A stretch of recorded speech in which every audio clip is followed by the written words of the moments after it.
Ang SB19 na pinakasikat na Pinoy pop group sa kasalukuyan ay muling nagpapatunay ng kanilang global influence matapos nilang manominate sa prestigious na Kids' Choice Awards this 2024. Ang nominasyon na ito ay isang makasaysayang tagumpay para sa grupo at para sa Pilipinas dahil muli tayong napabilang sa list of nominees na ilang taon ding nawalan ng Pinoy nominee. Siguradong excited na ang mga miyembro ng grupo na sina Pablo, Stel, Josh, Ken at Justin nang ibinahagi nilang magandang balita sa kanilang mga supporters.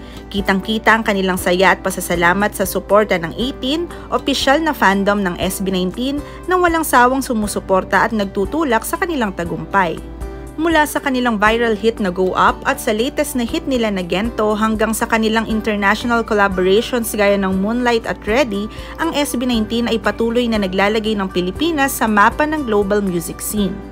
Ang kanilang nominasyon sa Kids' Choice Awards ay hindi lamang isang malaking karangalan para sa SB19, kundi pati na rin sa kanilang mga supporters na patuloy na nagbibigay ng kanilang suporta at pagmamahal. At sa kanilang ang nominasyon, muling pinatunayan ng SB19 na ang Filipino talent ay kayang makipagsabayan sa pinakamalalaking pangalan sa international music scene.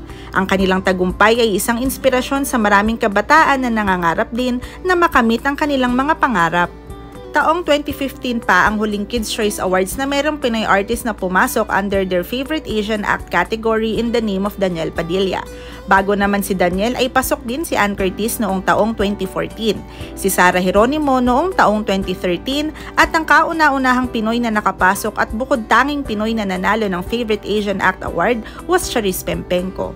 Kaya naman grabe ang pressure ngayon sa SB19 dahil if ever manalo sila this year ay mabibreak nila ang 12-year gap ng ating kaisa-isang panalo sa The Kids' Choice Awards. Hindi maikakaila na ang SB19 na isa sa mga may pinakamalaking ambag sa mundo ng musika while representing the Philippines loud and proud. At ang kanilang nominasyon sa Kids' Choice Awards ay patunay lamang ng kanilang world-class talent at karisma. Sana ay ipagpatuloy natin ang pagboto sa SB19 para lalong mag-thrive ang Pinoy music all over the world.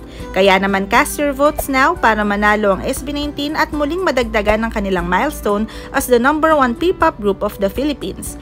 Ikaw, nakaboto ka na ba? Let us know through the comment section below.